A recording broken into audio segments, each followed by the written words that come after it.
Hello, and welcome. Have you heard about the new scam that can take your money without you even touching a payment machine?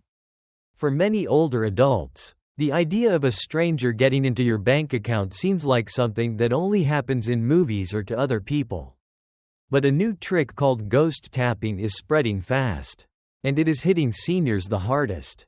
It is quiet, quick, and often over before you even know anything has happened.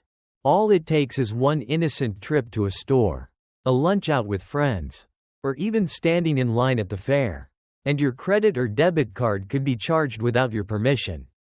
This is not about scaring you into locking yourself indoors or never using your card again. It is about giving you the knowledge to spot the warning signs. Understand how these thieves operate, and keep your hard-earned money safe. What makes this scam so dangerous is that it plays on trust. We are used to tapping or inserting our cards without thinking twice. Now someone else can tap for you without your consent by simply getting close enough with a hidden device. In this video, we are going to uncover 5 new ghost tap tricks that every senior who uses a credit or debit card needs to know. These are not the same old scams you have heard before. Some of them happen in places you visit every week, and some use situations that seem completely harmless. Main content. 1. The fake card reader bump. One of the most common ghost tap tricks, now showing up in cities and small towns alike, is what I call the fake card reader bump. It works because it takes advantage of how normal it feels for us to carry our wallets or purses close to our sides in crowded places. Thieves use a small handheld device, no bigger than a smartphone, hidden under a jacket or in a bag. This device can trigger your contactless payment chip from just a few inches away. You might be browsing the produce aisle, waiting for your coffee, or stepping into an elevator when someone accidentally bumps into you. You think nothing of it, but in that brief contact, they've processed a charge straight from your bank account. 2. The restaurant tap trap. Another fast-growing ghost tap scam is happening in places we normally associate with comfort and good company. Restaurants and cafes. It often starts the moment you hand over your credit or debit card to pay for your meal. While most servers are honest, some criminals slip into these roles or work with someone inside the business. Instead of taking your card straight to the register, they pass it over or place it near a concealed tap device before running your legitimate payment. In less than a second, your card's contactless chip has been read and stored for later use. All while you're sipping coffee or chatting with friends. 3. The public transport swipe. Buses, trains, and subways are now common hunting grounds for ghost tap thieves, especially in crowded cities or during busy travel times.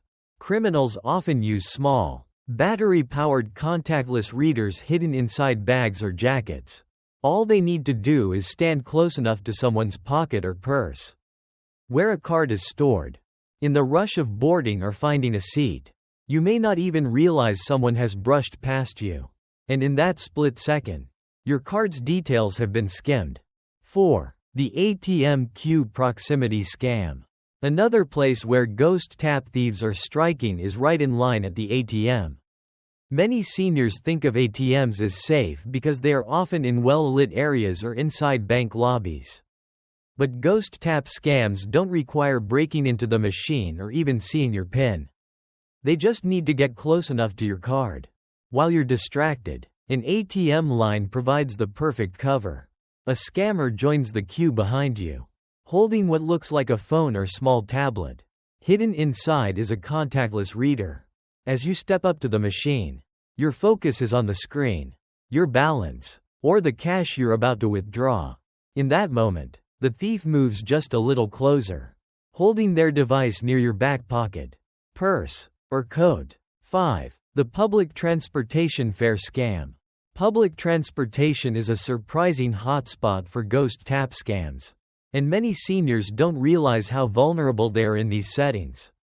Whether it's a city bus, a subway platform, or even the ticket line at a train station, these areas are crowded, noisy, and full of movement. The perfect environment for a thief to blend in. Contactless payment is becoming common for fares, And that convenience is exactly what criminals are exploiting. Here's how it usually happens. The scammer stands near the entrance gates, ticket machines, or even just inside the bus door, holding a concealed reader disguised as a phone, music player, or even a folded newspaper. As you pass by or reach for your transit card, they angle the device toward your purse or pocket, tapping your card without your knowledge. Final thoughts. We live in a time when even something as simple as carrying a credit card or riding the bus can expose us to risks we never imagined in our younger years. These ghost tap scams are clever, fast, and often invisible until the money's already gone. But here's the good news. Awareness is your first and strongest line of defense. The more you know about how these tricks work, the harder it becomes for anyone to take advantage of you. I have always believed that growing older doesn't mean becoming weaker or more vulnerable. In fact, it can mean the opposite when we choose to arm ourselves with knowledge. Each of these scams we've talked about today thrives on surprise and distraction. By recognizing the signs, you're already one step ahead. Think of it like locking your front door at night. You don't do it because you expect trouble every evening, but because you value your safety and peace of mind. I encourage you to take a moment and think about your own daily routines. Where do you keep your cards? How close do you stand to others in a crowd? Are there simple adjustments you could make starting today that would close the window of opportunity for these thieves? Small actions, like using an RFID blocking wallet, checking your statements regularly, or being mindful of how you handle your cards in public, can make a world of difference. And remember, talking about these risks with friends and family isn't about spreading fear. It's about sharing protection. If you've learned something here today that could help someone you care about, pass it along. It might just save them from losing money, time, and peace of mind. Thank you for joining us today. We'd love to hear from you.